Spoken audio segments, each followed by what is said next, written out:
So right now we're going to start recording, and instead of interrupting each other, we're going to go ahead and you're going to type in your question to the chat. And let me go over a few things on the how to do a Zoom call, just in case of people here have never been on one. On the top right-hand corner, you see view. So if you hit that view button, if you hit speaker view, I should be the only person showing up in your box. If you hit gallery view, you'll see 6 pages of 25 squares. And each one of us, which now we're up to 151, are on these squares. So you can chat with each other if you want to, but please do it privately.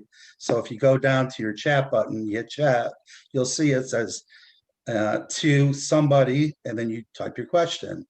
Please don't use that to do it in the public square, because Colin is going to be reading those questions to Dr. Camidge, and Dr. Camidge is going to be reading those not reading them, but talking to us about them. So here we go. And Colin and Gina, do you have any words before we start? Hey, Colin, why don't you tell us how you would like the questions? I'll look at the questions, and if it looks like it's appropriate, I'll read it out, and we'll just see how that goes. So we're so lucky to have Dr. Camidge. He is willing to be here with us for an entire hour, but just to answer our questions. But he really just kind of wants to know wants to answer the questions that we have. So it's exciting. And I'm so thankful for his time on the Sunday night. So thanks everybody for being here, and go ahead and start typing away your questions in the chat feature. And you can type the questions to everyone there, and then we'll start answering. So. What do you just hit the chat feature on the bottom? Is that what you do, Gina? Yes, just hit the chat feature and then answer. Just type the question in the chat feature. Thank you so much. Hey, Gina, it says that the chat's disabled. Yeah. Yeah, we can't type. Mine too. That would explain why I haven't seen any questions.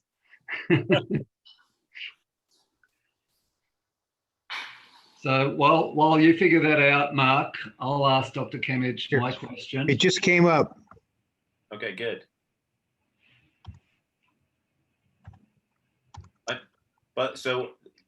Guys, so I hope you can hear me. So I'm delighted to be here. You can call me Ross, by the way. You don't have to call me Dr. Camidge. And I'll try and answer anything that you can, and I'll probably warble on. I can't see your chat because I can't multitask, so I can only talk. I can't talk and read at the same time. So that's what Colin's there for. So I'm still not seeing any questions, Mark. And you're on mute. I can see some questions coming up in chat. Oh, now we've got some. Okay. Right. Even though I'm not supposed to be reading them, but yeah. Right. Okay. So the question that's not there that I'm going to ask first, Ross, is what prompted you to be fine speaking to us on a Sunday evening instead of spending time with your family or whatever else you prefer to do? I don't think I got a choice. I think I was voluntold. And in fact, I had completely forgotten about it until I spoke to Gina on Friday, and she said, "Don't forget Sunday." So, no, I mean, I'll sort of wax sort of slightly pompous here, as my wife likes to tell me. And one of the things about medicine that is it's about communication. At least 50% of it is communication, and part of that is actually being able to talk to people on the same level, and also listening to people, on the same level. So I'm delighted to do this. Oh, we're very, very grateful. So I'll start with the questions. There's a question here. Should we get the vaccine, and when will it maybe be available to us? And so by the vaccine, I assume we're talking about COVID, but yes. So the short answer is yes, you should get it.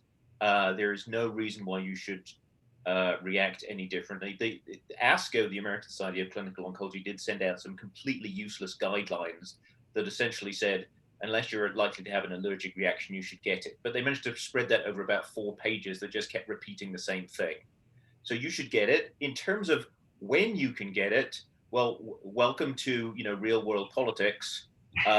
So it's distributed by the government to the states. The states then distribute it according to their own system, usually within different healthcare systems.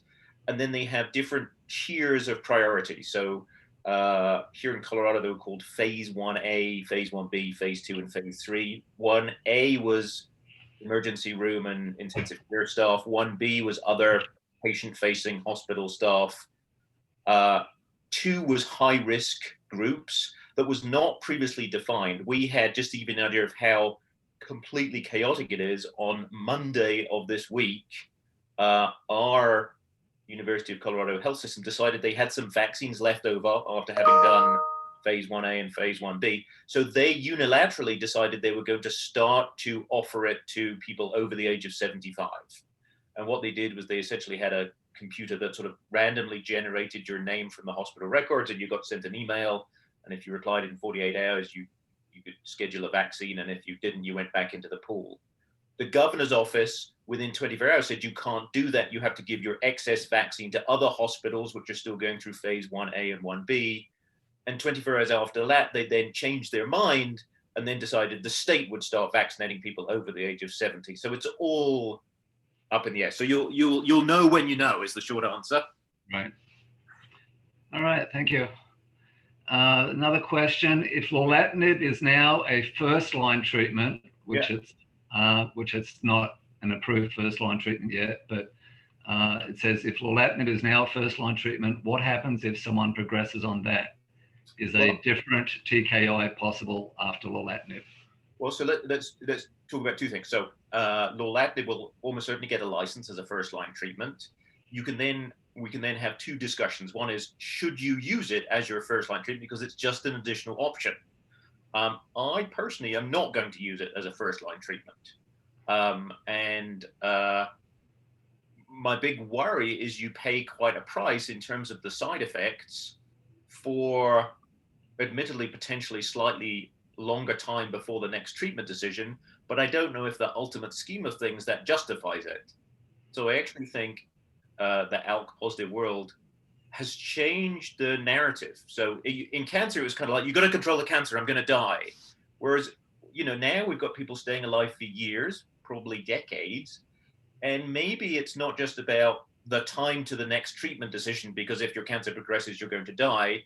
Maybe it's about maximal total control of your cancer with minimal side effects. So at least in my practice, lorlatinib isn't going to be the first drug I reach for because of its side effects. But let's say you did. Where do you go next? Well, that's a work in progress. It's scary because we have essentially created an unknown situation. Where do we go to next? What are going to be the challenges? And we don't know. One might imagine that there will be a greater dependence on things called second drivers. So other things that can drive the cancer in addition to ALK, and you're going to need to add something into the ALK inhibitor. We know at least one of them is MET, M-E-T, and there are other ones being described. The challenge is, how do you find these? Because people have got very comfortable using Foundation Medicine and next generation sequencing assays, but these may not be the best way of finding these second drivers. So essentially, the short answer is, if lorlatinib suddenly becomes used first line, you've created a new unknown in the future, and we're going to have to work hard to figure out what to do for people. And I'm going to kind of ask an aside question to that, because we did an internal poll, or I did an internal poll in our group, asking people that had been on both alectinib and lorlatinib, all else being equal, which drug did they feel better on? And it was actually 2-to-1 in favor of, roughly 2-to-1 in favor of lorlatinib. So, yes, when it comes to cholesterol levels and so on, lorlatinib has all sorts of adverse effects and so on. But taken overall, it surprised me enormously, but it was actually twice as many people preferred being on lorlatinib because of, not having muscle fatigue and not being mentally fatigued and all that sort of thing. So it was very interesting and quite surprising to me. So yeah, I remember that survey, and we shared some thoughts on. I mean, it's admittedly small, and of course, the people who don't tolerate it aren't on it very long. Right. You're right. I mean, I think it comes, I mean, you could say, well, yeah, everyone can try it, and if they don't tolerate it, they could try a different drug. I do, even the people I've had on it for a long time, there's definitely and I don't know, who's been, there's a very subtle thing which is not picked up in the side effects, and they report that there is a cognitive effect long term. Now you can crack the joke that, any drug you're on, long term is going to have the side effect of turning your hair gray because you're just going to get older. But this seems to be different than just time goes by. If you have a very high functioning person and they go from 100% top of the class to 98% top of the class, you can't pick that up with any diagnostic tool, but they notice the difference. And there's a bit of that goes on with lorlatinib. Okay. There's a question here. It seems that people have had radiology. I don't know whether, I think maybe they mean radiation and or chemo prior to gene targeted have better results than using gene targeted as a first line. Are there any studies around this? Well, so that's been an observation made by a number of things. So there are some studies going. So the question is that just telling you that this is a group of people who just have sort of nice responsive disease and therefore they do better whatever they go on to? Is it because they tend to have slower moving disease or less disease that you could give radiation to and therefore they do better? Or is it genuinely that if you have something first, it influences the outcome, all other things being equal? And we don't know. There are a couple of studies, not from ALK, but in the EGFR literature, where they took people who were going to go on an EGFR therapy, and one group just got the pill, and one got the pill and a course of chemotherapy. And in one study done in Japan, there was no difference in overall survival, but there was a somewhat longer time before your cancer first started to grow. Presumably you killed more of the cancer cells, but if it didn't change overall survival, did it matter? And then there was one study that was done in India that did also improve overall survival. When you have it done in a single center, particularly in some countries, you have to understand that you're not drawing a distinction between sequencing, I get this followed by that, versus I get access to it or I don't. And in the trial, you got access to it if you're in the appropriate arm. And if you were in the control arm, maybe you would never get access to it because of the healthcare system you were in. People are trying to explore that in the West with randomized studies in the EGFR. So there's something called Flora 3, I think it's called, which is, everyone goes on osimertinib for their EGFR mutant cancer, plus or minus a course of chemotherapy. So we'll see. I'm a little skeptical that it's, again, like I was saying with lorlatinib, the endpoint is time to the next treatment decision is not the same thing as how long I'm going to live. We have in 20 years ago, those two things were the same thing. Your cancer progressed and you died, sorry to be so blunt, but now it has just become this kind of, blip rather than this big earthquake when that happens. Great. So here's a question from someone who is very knowledgeable. And the question is very, very simple, but it's actually not really simple. But the question reads, do you recommend TKI plus LCT, which is local consolidative therapy, for those newly diagnosed with ALK? So it's kind of like the chemotherapy argument, somewhat different. So let's break that down. So when you go on any of these targeted therapies, yes, you can have fantastic control of disease. And if we do the job right, we'll have very minimal side effects and you can control it for a long period of time. But we know it's not a cure. We also know that where the cancer will start to evolve in the presence of the drug and start to, manifest variants of it that can grow in the presence of the drug, because that's a numbers game, it's just, if you had a place with 10 cells and a place with 10,000 cells, the resistance is more likely to occur in the blob with 10,000 cells. So resistance tends to emerge not in a new spot of disease, but in places that existed at the beginning. And so if you put somebody on a targeted therapy and you still had stuff left, even if it wasn't growing, your bet is that's where the resistance will later emerge from. So we hypothesized that more than 10 years ago. And then we did a study with MD Anderson where we, not so much in targeted therapy, mostly with chemo, but you took people to the maximal response and then you zapped everything that stayed behind, in the sense that you would take it off the table And the hope was that it was going to make a difference. Now, in that study, which wasn't specifically for ALK, it seemed to clearly prolong the time to the next progression. That got criticized because it's like, well, you've just sort of photoshopped out some things and you can't count those. But it also seemed to prolong overall survival, and it seemed to prolong the time to new sites of disease popping up.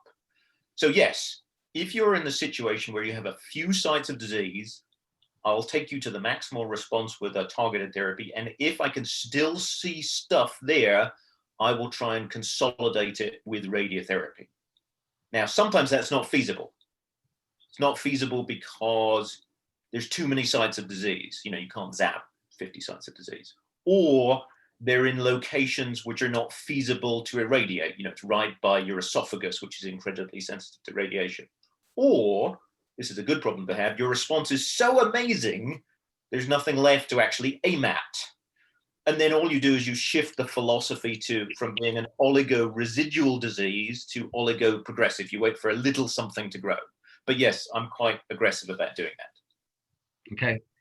And what's your experience, and this is my own question, what's your experience on at what time after initial diagnosis and they start on the TKI, on average, how long is it taking for people to reach that maximum response? So the way I do it is so I usually, so let's say, you know, you'd walk through my door and we'd started you on whatever your first line drug is now, which could be alectinib or brigatinib or lorlatinib or whatever you want to do. I usually see people, so this is kind of expanding the answer. So I usually see people about 2 weeks after you start on the drug to check you're tolerating it. And then I'll do the first scan about 4 weeks after that. So that's 6 weeks after you start. Now, why do I do it at 6 weeks? Because the treatments don't work in everybody. There are a few people I've seen in the community who'll say, oh, fantastic, you've got ALK, I'm going to stick you on alectinib, I'll scan you in 3 months' time. That would be great if 100% of people responded. But we know at best it's like 80 to 90%. So I don't like to just gamble with that 10%. So I will scan you at 6 weeks. If that looks good, then I'm going to do the next scan 3 months after that. What I'm really looking for, the point of maximal response, is 2 scans that look the same. So it's really that second scan, which will be saying that's the maximal response, because most of the responses happen pretty quick. Right. Okay, terrific. And someone wants you to explain how you use tumor markers. Okay, so we should draw a distinction. These are called serum tumor markers, and they're not the same as the Guardant blood tests that are looking for mutations in the blood. So these are things that have been known for decades that some cancers secrete into the blood. The best known one, which is not relevant to lung cancer, but the one that most people have heard of, is PSA for prostate cancer.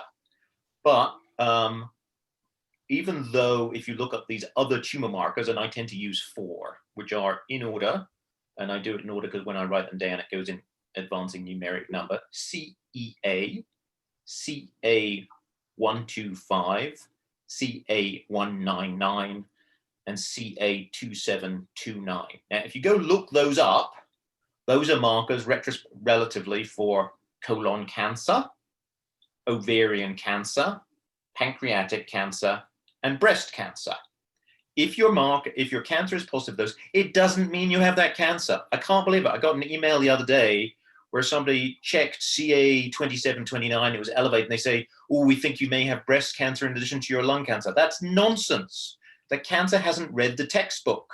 These things can spit out any of these things. We published a study, which nobody read, which showed that something like 90% of non-small cell lung cancer will express at least one of those markers. So if you check all 4 when you're first diagnosed, you can track any which are elevated longitudinally.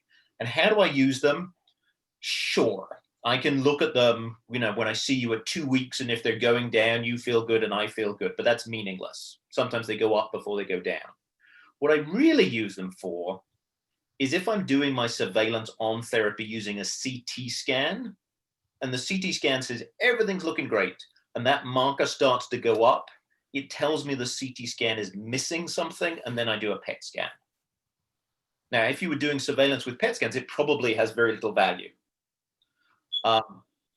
But that is how I use them, and that's probably why we pick up a lot of excuse me, oligoprogressive disease suitable for that local radiation, because we're very vigilant about knowing when the CT scan is artificially reassuring us. Great. And someone has a question. Actually, there's a couple of questions that kind of cross-relate. Please explain the difference between a PET/CT or just a PET. Is one or a combo better than the other? And then the other question that's kind of related, what's the frequency of screening for CT, frequency of screening for PET, frequency of screening for brain MRI? Okay. What sort of CT do you recommend? Lung only or include the abdomen and pelvis? Okay. And in which cases and why do you prefer alternating between CT and PET/CT scans? Okay, so some of this is dependent on a few variables, so not least of which is your insurance. But let's do, so I think when you're first diagnosed, you're supposed to have a PET/CT scan and an MRI of your brain with contrast. So let's just break that down a little bit. You can't order a PET on its own, it doesn't exist anymore. All PET scans are actually PET/CTs.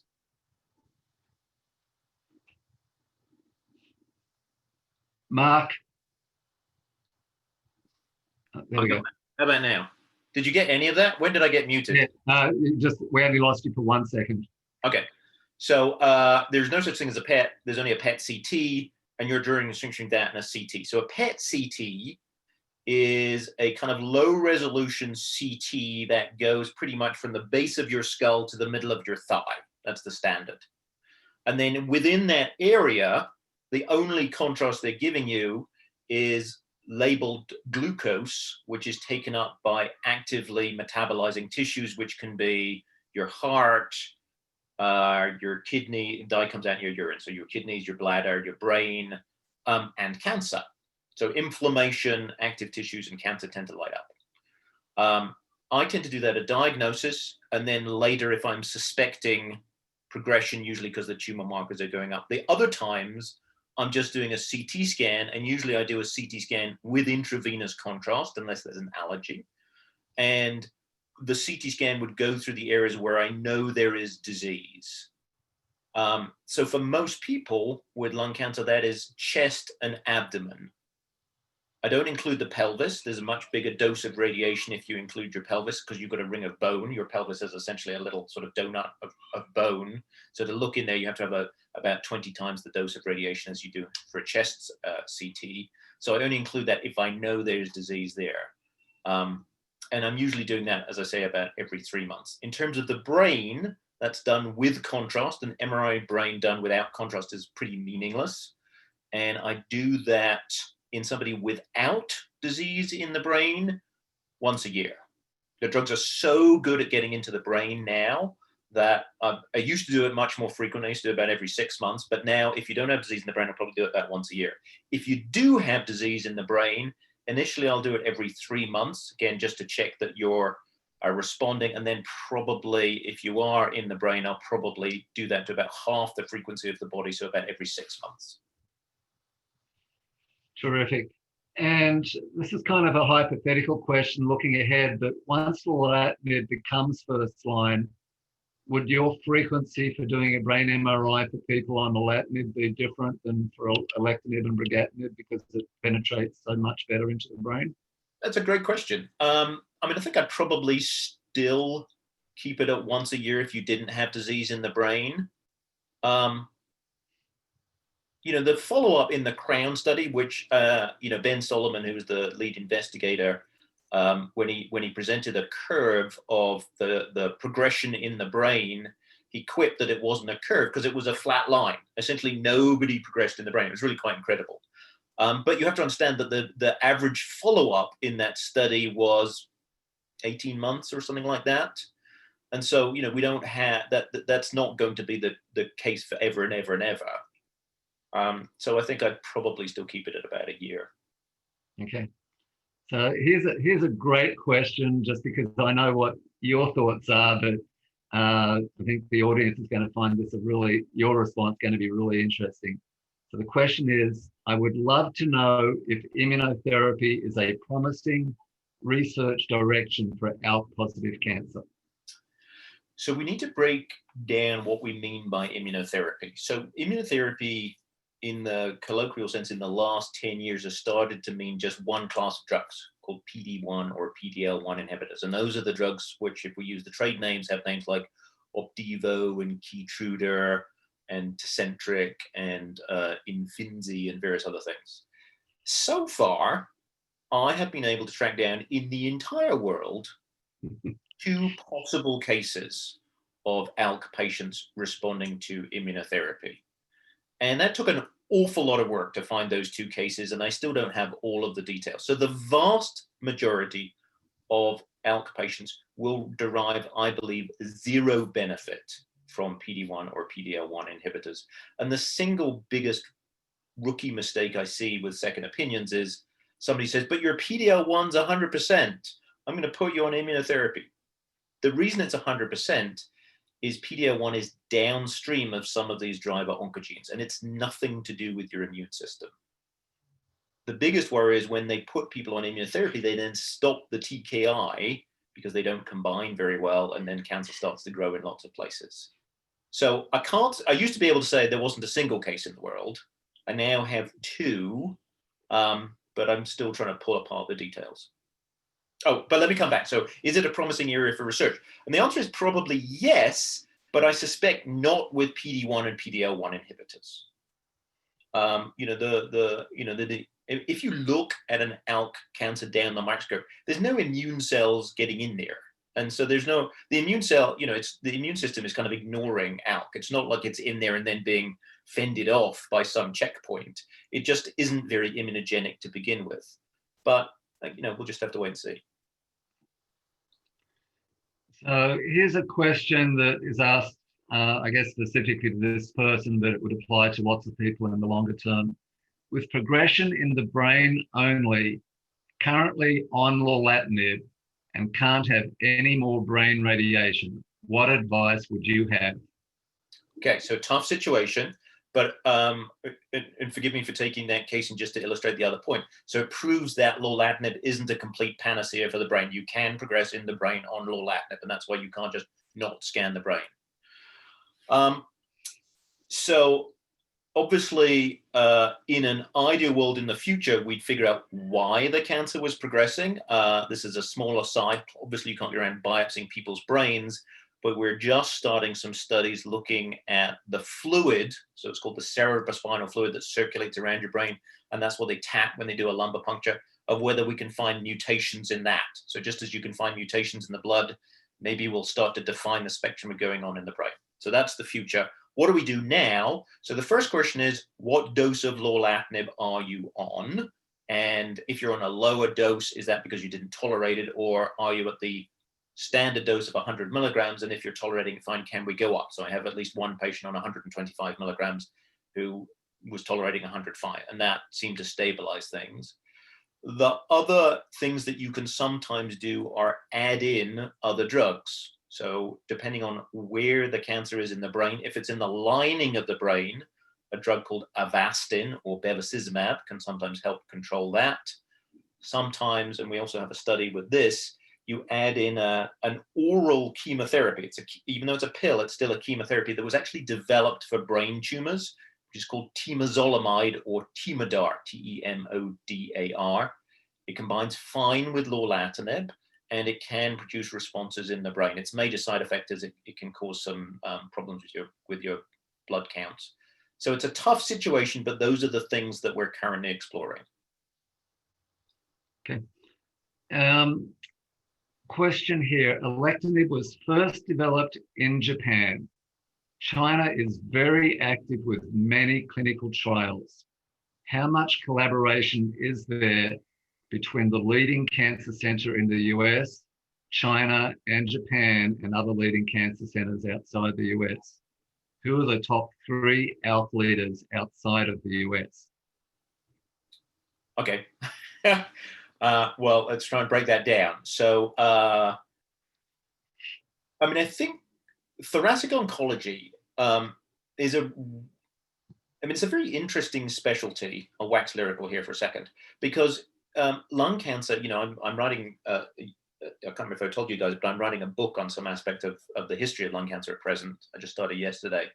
And looking back sort of 20 years ago, I mean, it was horribly depressing. I mean, it was just like you had cisplatin and everybody threw up and it didn't work that well. And so the people who went into it, 20 years ago, they weren't big egos. They were actually people very motivated to make a difference. And so I think it was a sort of Cinderella specialty, as they call it, someone that was sort of, they weren't invited to the party like the people who were treating breast cancer or the people who were treating leukemia, who had all these amazing responses. And so they've always been very collaborative. And so it's actually been a very nice specialty. So I have very close relationships with colleagues in Japan and China. This year, because of COVID, I've given an awful lot of talks in those countries without having to move from this chair. And I think that's true for many of my colleagues. So I think the first question is, is there collaboration between China, Japan, America, and all these other countries? And the short answer is yes. Sometimes there's a little bit of healthy competition if something is very close, and that's okay. You do something, somewhere you need to draw a line between, yes, it's important that, my institution gets the credit for being the first, but at some point you then have to say, but then, we're all in it together, so that you have to have the balance.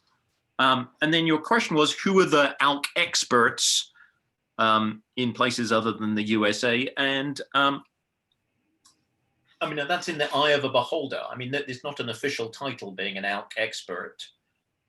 So if you could tell me the country, I can tell you some names. I suspect the question probably meant, what are the 3 leading ALK countries, I think is what was meant. Oh.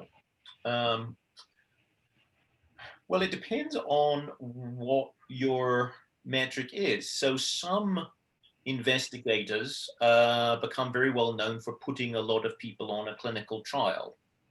It doesn't necessarily mean they've made any breakthroughs other than shepherding their people into randomized big phase 3 studies. And that certainly means they're up to speed with the field. It doesn't necessarily mean they're the person who I would want my granny being looked after, because maybe I'd know what I want to do with her rather than having her being randomized. So I think, we've seen interesting breakthroughs come in terms of clinical trials accruals from certainly Australia and China and Japan.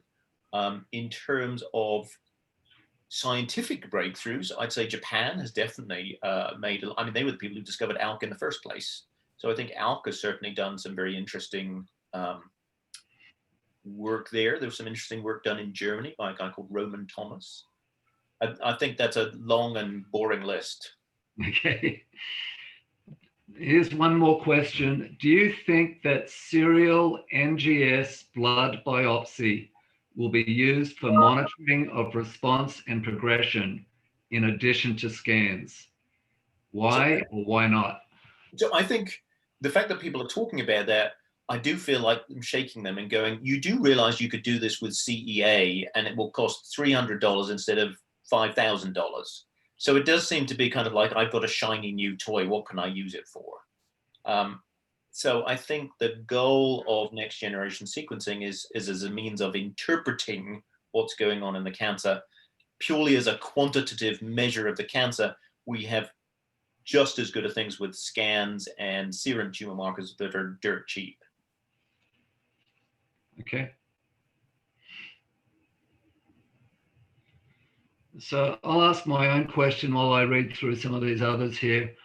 If someone is on kind of the standard dose for one of the drugs, whether it be alectinib or brigatinib, or if when lorlatinib becomes first line, it was lorlatinib on the standard dose, and they're responded well and they're managing okay, but they could feel better, if it was alectinib, maybe they've got some muscle fatigue and so on, or if it's lorlatinib, they've got a little bit of mental, not feeling quite the way they want to feel mentally.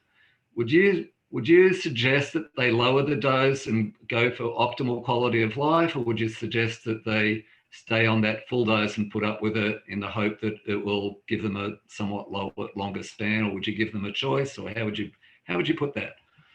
I mean, I think that's a great question, and it certainly, just based on personal experience, it's amazing how resistant people are to reducing the dose of the drug. I think because, you know, people are afraid, and I think there's a perception of sort of no pain, no gain with some cancer treatments. And also when you think about that, that's why when you start to compare between drugs and the tolerability and you look at the dose reduction rate, that's not the same thing as telling you about the, you know, if you didn't dose reduce the drug, it doesn't mean you don't have any symptoms. But let me try and answer the question in a different way. When the cancer progresses in the presence of the drug, it changes its sensitivity biologically by about 1,000-fold. So it's not because you went from 600 milligrams to 450 milligrams that it's decided to grow. Okay, that really isn't the explanation. So people sometimes, you know, they drop the dose because of side effects, and then, you know, 6 months later they're progressing, and the first thing their doctor does is put them back up on the dose. That will have zero effect, because the resistance is a sort of spontaneous thing that happens and gets selected for, and it's not a subtle change in the sensitivity. The one exception to that is if you're progressing in the brain, where in many cases, even with these good penetrant drugs, there's still a proportion of the drug which is getting into the brain. Lorlatinib may be the exception, where almost 100% is getting in. But even for alectinib and brigatinib, which have great responses in the brain, you know, nobody, I don't know the number, but maybe it's 30%, maybe it's 50% or whatever. And so they're coming down on the dose. You will conceivably, in some people, drop below the effective level. So the short answer to your question is, I wouldn't worry about reducing the dose normally. I think if you progress later and it's in the body, it's not because you reduce the dose, and going up on the dose won't make any difference. But if you progress in the brain, yes, the first thing I would do is go back up on the dose, if tolerated. So as a personal example, I started on alectinib in July 2016. I reduced from the standard 1,200 milligrams down to 900 milligrams in December 2016. And I continued without any progression until the middle of this year. And even then, technically, it wasn't progression. It was just an increase in SUV with no increase in size. Would you guess if I'd been on the full 1,200 milligrams, it would have happened in about the same amount of time that the SUV started going up in any case? You don't think? That's exactly what I'm guessing. And if you went up on the dose now, and I don't know if you did, that No. probably make a difference. Right. Okay. Here's an interesting question. What does the current research, or it says what, but where does the current research stand on conceiving and birth control while on TKIs? Oh, great question. So I wonder who that question's from. So so this was It's from a guy. It's from a guy. Oh, wow. So what I can tell you is, so this is a work in progress. So not surprisingly, this is not a well-explored question. So you have to decide, in the absence of data, what is the bigger sin? To say, oh yeah, it's all going to be safe, or to say, we don't know, therefore it's not safe.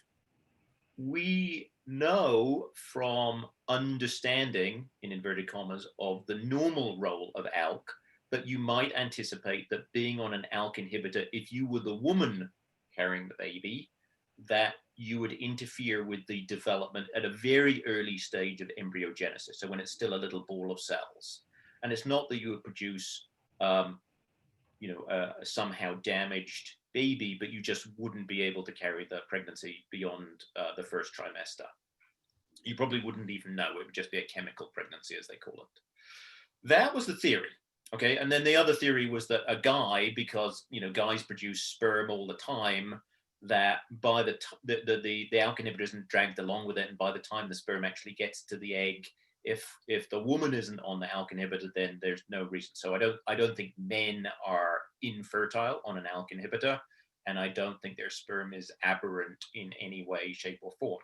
Now, that got shaken up because I believe there's a member of your community who has managed to conceive and carry a baby whilst on an ALK inhibitor, somewhere in Tennessee.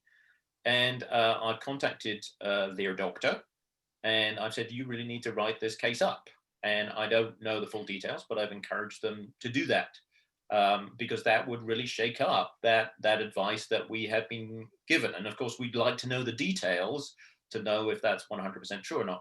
What I can tell you is I do know, I certainly know that I have had male patients who have busily produced a number of pregnancies, and especially when they're on clinical trials, I told them that if they did it again, I would castrate them because it's a lot of paperwork for me. And I also have female patients who, there's at least one who did an egg donation. So they held their drug for a period of time, had stimulation, harvested eggs, and then got a surrogate to carry it. I think actually I might have 2 patients who've done that. And then I have others who've adopted. But the whole natural biological process, we just have this anecdote, the details to be determined. And maybe they're listening. Who knows? Maybe they can tell us. So if a patient has a oncologist who has no expertise in ALK at all, Okay. would you recommend that that patient have a consult with an ALK expert such as yourself while things are going well, or would you suggest that they only contact you when they get to a situation where they're getting into a situation where they need some more expert advice?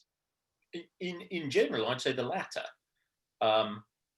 We all we all had no experience at some point or another, and we learn by experience. So I don't want to just keep expertise in some kind of ivory towers. Equally, if somebody's on a treatment that's doing well, given that there's costs either in terms of travel or money of getting a second opinion, sometimes why do that if everything's going fine? People sometimes say, well, so that you're on the books, and you go, okay, well, that's fine, but you could be on the books when something bad happens too. So I tend to try and empower the local oncologist and say, I'm here when you get to sort of treatment decisions. Not I certainly don't like looking over the shoulder of someone when everything's going fine.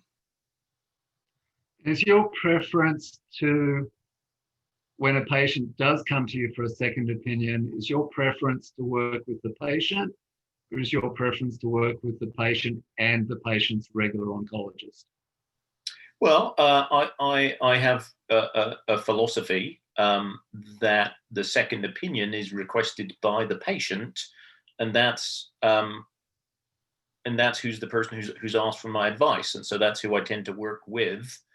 There are some people who want second opinions and behind their other doctor's back. I tend to discourage that, but if they did do that, then that kind of re-emphasizes the point that my my duty is to the patient and not to their oncologist. If they want me to work with their local oncologist and they give me their contact details, I'm happy to do that too.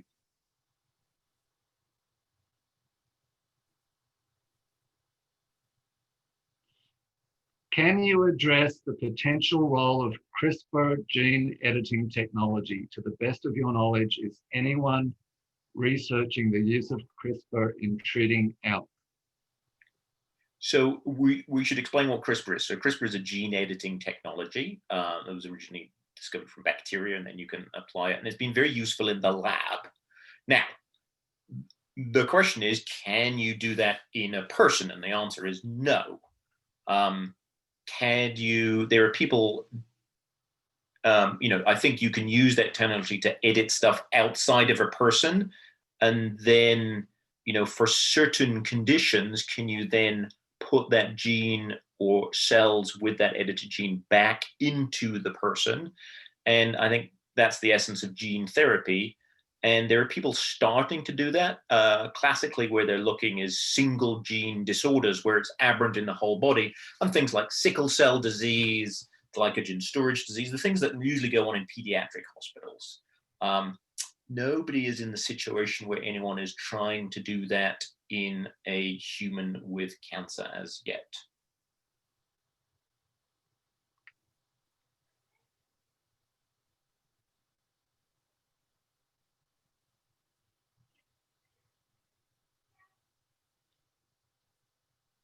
What new therapy modalities would you like to see pursued to treat ALK positive non-small cell lung cancer? For example, protein degraders, NK cell therapies, I've never even heard of that, other cell therapies, antigen vaccines, etc.? Okay. So one of the things you learn about being in academic medical oncology is there's always something new to talk about. And part of the skill is to be able to have 3 buckets in your mind. So one is, this is complete crap and we should get away from it. And there's various red flags that you can identify. The other is, this looks really promising and we should try and get that study in our center and work with it. And you can also have a category of, undetermined, something to keep an eye on. So there are some things which I am skeptical of, and it gets super frustrating, when I sort of see my colleagues either just because they feel they have to continually be positive. And for those of you who don't know, the Brits are notoriously grumbly and mean-spirited. We like to say this is terrible. At least anyone who's seen Simon Cowell, you see that he's representative of the entire British population. So we don't mind being skeptical. And I always get slightly frustrated by people saying, oh, this is a promising new development. You go, no, it's not. So protein degraders. Protein degraders are, you don't have to inhibit the protein, but if you could just bind something to it with a big, please throw this out tag, then the cell will just clean it up. It's kind of interesting. I like it. You don't have to do the same kind of chemistry we have to do in terms of signal transduction inhibitors, which is what most of these things work.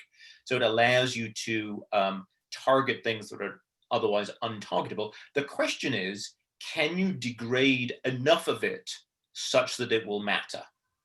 If you have 500,000 million molecules in the cell and you drop that to 490,000 million, does that matter? So the question is, when you have this approach, will you be able to achieve a therapeutic level? And so I think it's interesting. And perhaps what will happen is that you'll use it in conjunction with some of these other things. There's less molecules floating around, and then you also use a signal transduction inhibitor. There's less active stuff, and they'll all combine together. I can't remember what else was on your list, but I think they're of interest. NK is natural killer cells, so it's another means of getting aspects of your immune system to go after it. That's kind of in its infancy. We're still trying to figure out what are those features that will drag a cell to the cancer and attack it. One of the areas that I think there's 2 areas that I'm actually kind of interested in. So one is, you may know that there's something about pemetrexed-based chemotherapy which is particularly effective in some people with ALK and some of the other gene rearrangement subtypes of non-small cell lung cancer. We still don't know why. I mean, one of the problems is, by the time we made this observation, so the first observation, I think we published it in 2011, and we phoned up Eli Lilly, who made pemetrexed, and their entire team had been dismantled years beforehand. I mean, there was no experts left in that chemotherapy because it was sort of yesterday's technology. So it was really hard to figure out why. But there's that class of agents are called antifolates, and they're a means of giving drugs differently in the future. So there's things called antibody drug conjugates, which is you take a chemotherapy and you attach it to an antibody, and then the antibody homes it directly to some marker, which could be on the surface of, let's say, your cancer cells. And then that gives a much bigger dose than you would normally tolerate to the cancer cells, and a much lower dose to the normal bits of you. So could we find a way of developing an antifolate as an antibody drug conjugate for the gene rearrangement diseases? I think those things could be explored. I'd also like to see what's called radiopharmaceuticals. So instead of giving radiation treatment from the outside, can I attach that to an antibody? And then it homes just to the cancer cells. And then again, bigger dose, less toxicity. So I think there's some interesting things that could be explored there. Blah, blah, blah, blah, blah. Terrific. Thank you. So there's a question here about TPX0131. Do you have its research development status to share with us? So let me explain all this. So Turning Point isn't the only one. There's another company called Nuvalent, and what they're trying to go after is a niche area of acquired resistance to that next generation ALK inhibitors, which are called compound mutations. So instead of just having one ALK mutation, you have 2 next to each other. And not surprisingly, it produces a somewhat different shape of the molecule, and the current drugs don't work very well on that. To be honest, these are not terribly common. There was one paper that came out from the Mass General group that sort of seemed to imply that these were sort of ridiculously common. Honestly, in the real world, I haven't seen many of them, but they do exist. Conceivably, they may get even less common as we start to get better and better ALK inhibitors up front. Where they really are built upon is you start on crizotinib, you get a mutation, and now you then come in with another drug, but your cancer is already mutant by the time you're coming in, so you tend to be building on these things. If you come in with lorlatinib or alectinib or brigatinib up front, you may get far fewer compound mutations. So don't just assume that the future is going to be the next ALK inhibitor, the next ALK inhibitor. What I really want people to think is you're on a next generation ALK inhibitor. When you progress, the questions you need to ask are, am I still only addicted to ALK? And if so, what's the mechanism? And therefore, can I choose the right drug?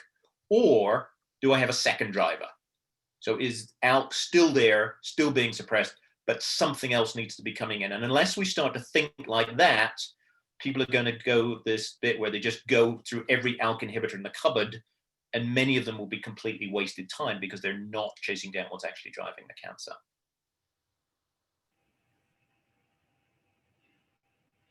Here's a question. I have been on crizotinib for close to 6 years, which in Nice. itself, which is pretty impressive. I had radiation in April due to progression, but I'm still on crizotinib. What should be the next line of treatment if there is more progression?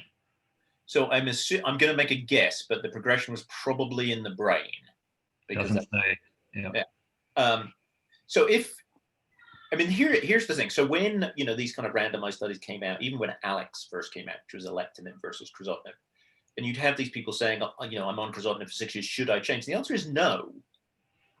If you're on something that's working and you're tolerating it, you don't need to change. There's no evidence that sequence matters. So if your cancer is the world's dumbest cancer and it can't figure its way around crizotinib, that's awesome for you. My longest patient was 10 years on crizotinib. And then when you progress, again, if it's just in isolated areas and you can keep that drug going by just zapping with radiotherapy, great. If you ever get to the point when you're having too much radiation or it's coming too frequently, the drug that has the longest duration of control post-crizotinib is brigatinib. It's not actually lorlatinib, so that's probably where I'd go next. Okay. So I'm just trying to scroll through and find any new questions. Okay. Is that thing behind you Aboriginal art? It is, yes. I'll tell you about that another time, but it actually tells a story. The little blue spots in the middle are water holes, and it marks where the Aborigines would go to find their hunting grounds. I like it. It's got little footprints on it too. Yep.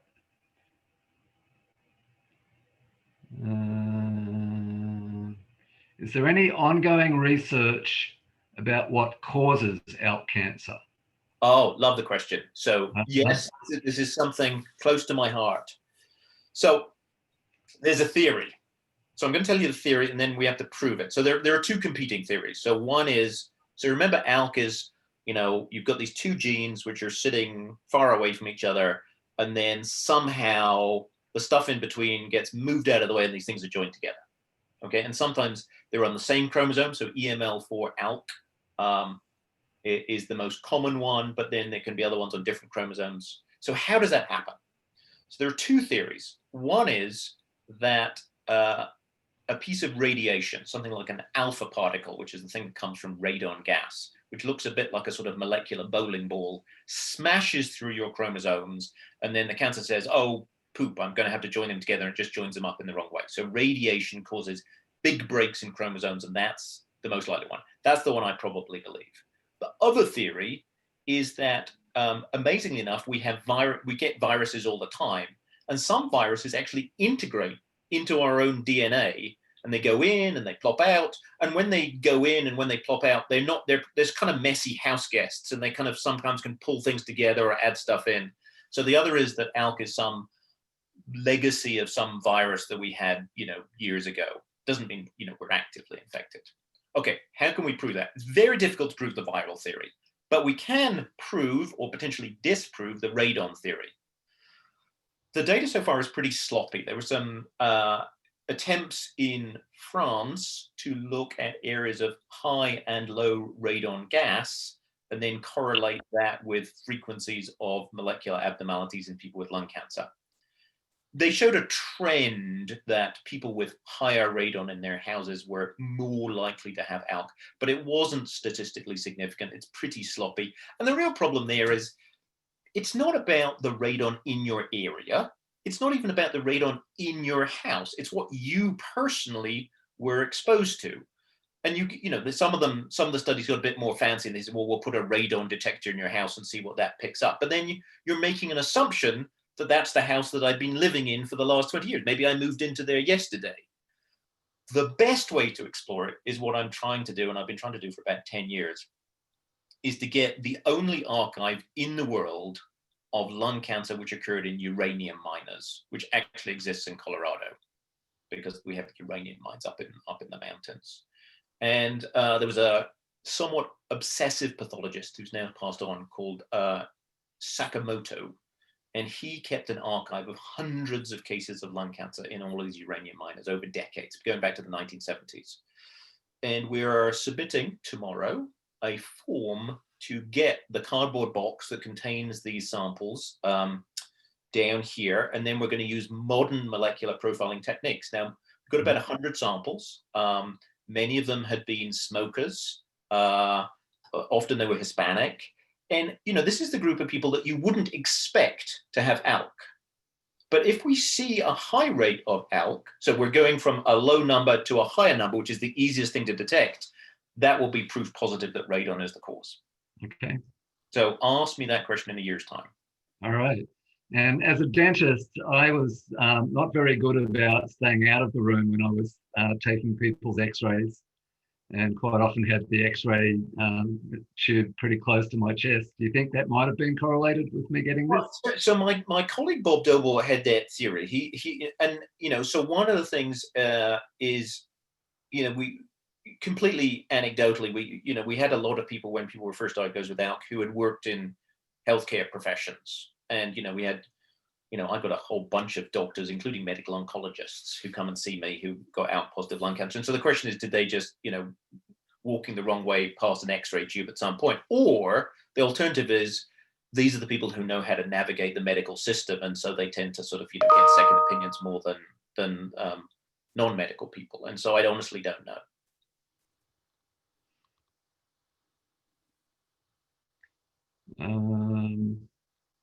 So here's a question I don't understand, so I'll ask it.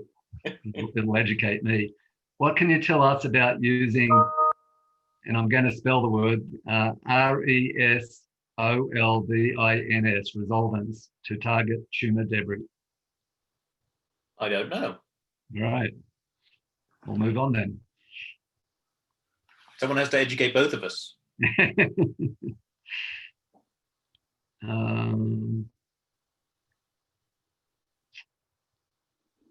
Oh, here's a question you're going to love. Liverpool or Everton as home team? Liverpool. That's where I was born. I was born in Liverpool. I was born in Liverpool Maternity Hospital. Oh, there you go. Well, you better go for Liverpool.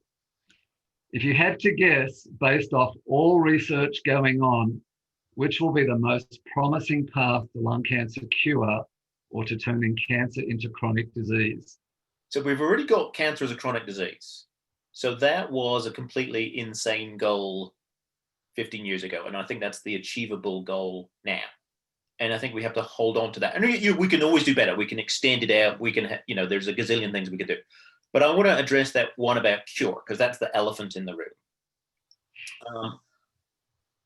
For me, one of the things about all of these targeted therapies is you can have amazing responses. We said sometimes your maximum response is you can't see it on the scan. And yet we know if you were to stop taking the pill the next day, it wouldn't take very long before the stuff started to grow again. And if I put you back on the pill, it would go back to sleep again. And so that tells us that what is still alive isn't resistant in the classical sense. It goes to sleep, but it's not growing. It's only when I stop the drug that it grows, and when I put you back in, it goes back to sleep again. So there's a third category. So one is cancer dead, one is cancer growing, but there's a third category, which is cancer dormant. And that is an incredibly hard thing to study because it's microscopic. But unless we can develop that and target that, we cannot cure it, because that is the reservoir from which later true growth and progression and resistance occurs. So that minimal residual disease, for me, is the best research avenue for curing cancer. And that's been a hypothesis for a while. Very recently, this year, in fact, a group, partly from us, mostly driven by a guy called Trevor Bivona at UCSF, did some, the really challenging studies, which is early rebiopsies. So it's like, Colin, I'm going to stick you on alectinib. You're doing great. 2 weeks later, I want to rebiopsy. And you go, but I'm doing great. And you go, no, I just want to rebiopsy it. I want to see what's left. So they managed to convince not a huge number of people, but maybe 20 or 30 people to do that and try and analyze what that dormancy, survival pathway was. And they have a few leads. They're nothing that looks like any of the things we've looked at in cancer before. So it's a whole new area to try and develop drugs for. That's what I hope. And the key thing is the treatment, if they find something can truly target it, and maybe it could be an antibody drug conjugate, maybe it could be something that's just a marker on the surface of these residual cells. It doesn't even have to be well tolerated, because you don't have to be on it for very long. You just have to purge it. I mean, you could go through hell for one day and go from 99% cell kill to 100% cell kill, and then it's a cure. Excellent. Well, that's what we hope for. So, as you know, we do have a project being done by Dr. Lovely and Dr. Bivona working on combinations. Yep. And so would you think that maybe is the most promising of the projects that we have running at the moment? I can't remember the details of their project, but it's certainly the right people. Okay, yeah. So here's a question. Is there any progress on treatment for bone mets? Well, I don't treat bone mets separately. So let me tell you about another project we've got going on.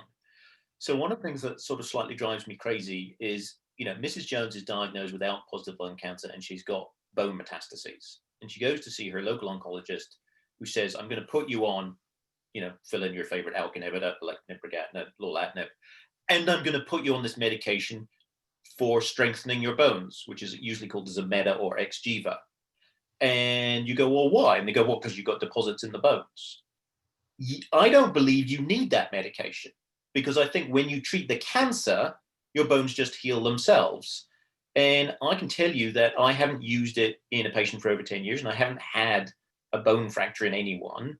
And what I also haven't had is I haven't had any of the complications of Zometa or Xgeva, because I haven't been using it in those people. To prove that, we actually have a study where we look at markers of bone repair and turnover in people who are just started on the TKI versus those who actually get given the bone strengthening medications. And my guess is there isn't going to be a difference, but COVID screwed up my accrual to the trial, so we'll have to start it again next year. Interesting. Well, that would be a good study. Let's see.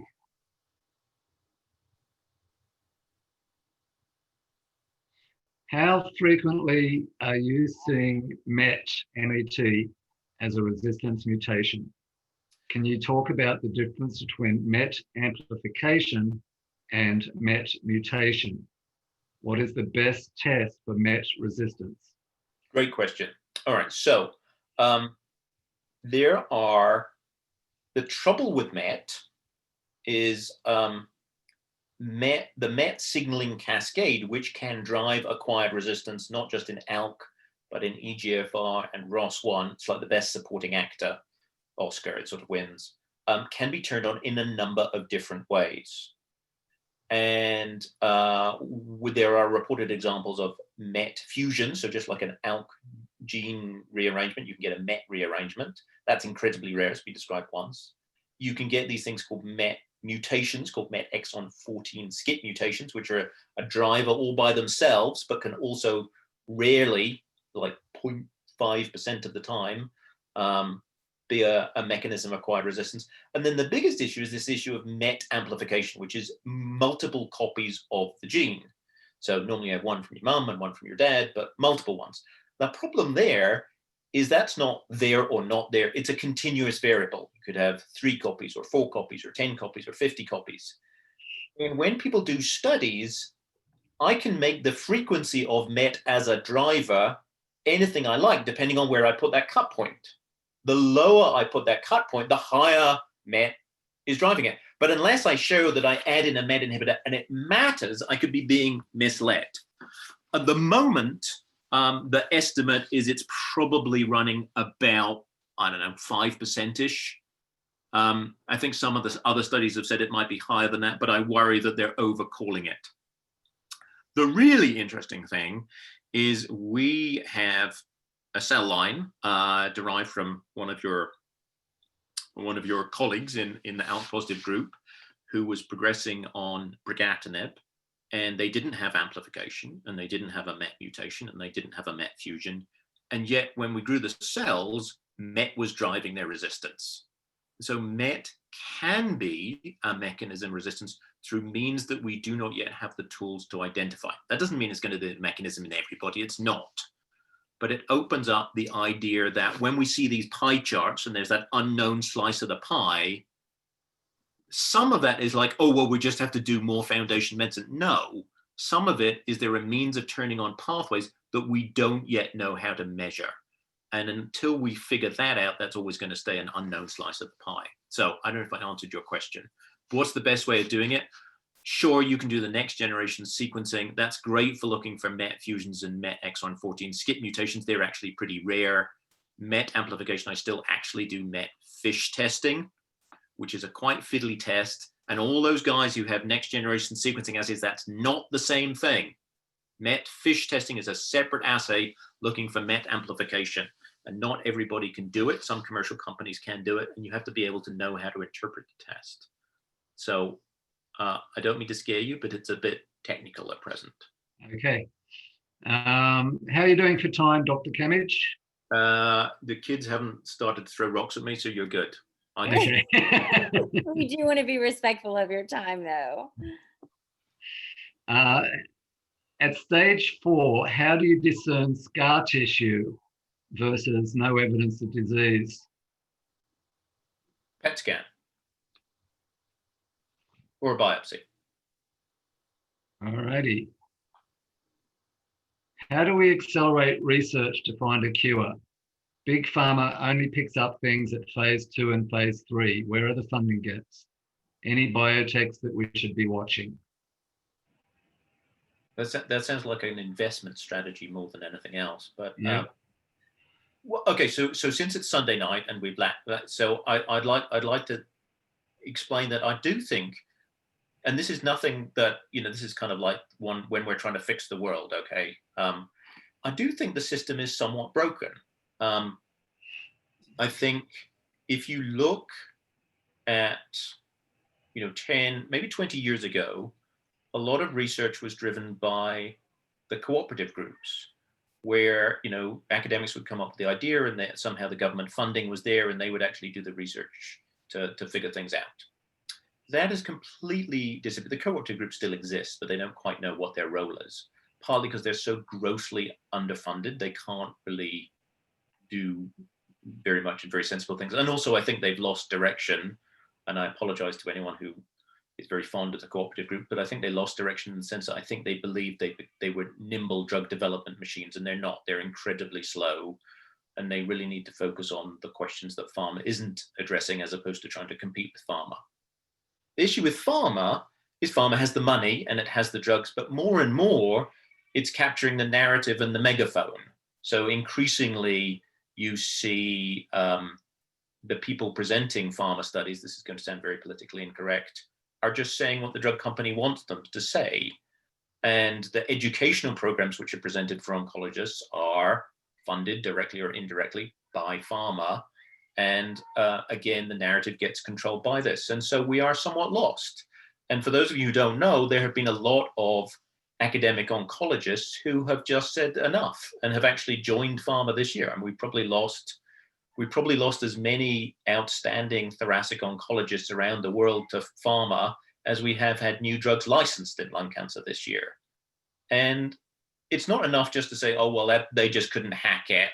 It tells you there's something fundamentally wrong in the heart of academic oncology. These people are losing hope. They're losing the motivation, and somebody needs to say why. It used to be you could just write a grant and the government would fund it, and then you could enjoy doing that. And the funding for research has disappeared. The government has said we're not going to fund clinical trials, so unless you're working in a lab, they won't do it. Even if you're working in the lab, literally 90% of the time you submit a grant, you will not be funded.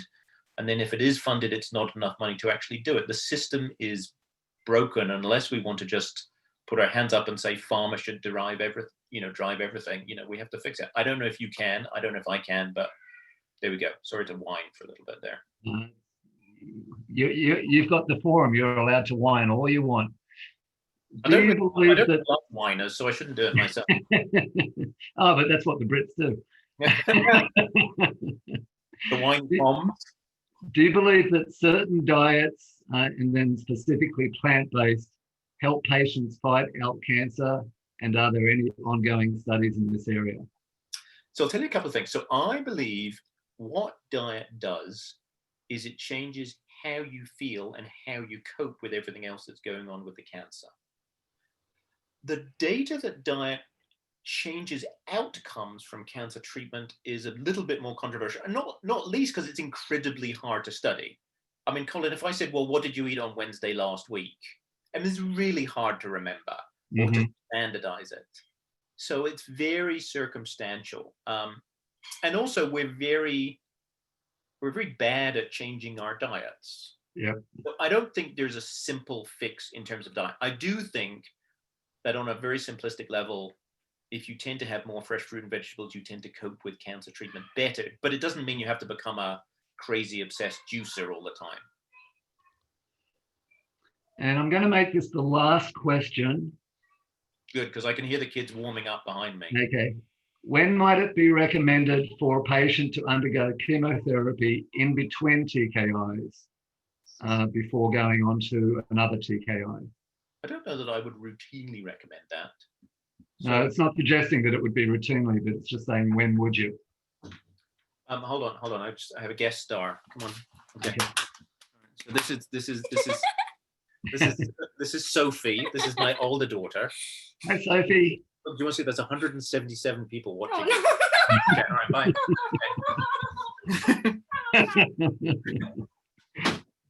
Okay. Okay, well, that give me about 5 minutes breather. So thanks, everyone. All right, so what was the question? Before I was distracted. The question was, in what specific situations would you put someone on chemo between TKIs?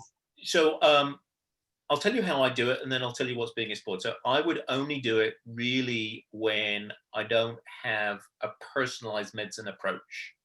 So when I don't have another ALK TKI to go to, or evidence of a second driver, or I can add in something, what I'm tending to do is adding in chemo in that situation. It is starting to be hypothesized that we should explore it, like I said, with that FLAURA3 study. So EGFR was going TKI plus or minus a course of chemo. People are talking about doing that kind of a study in ALK.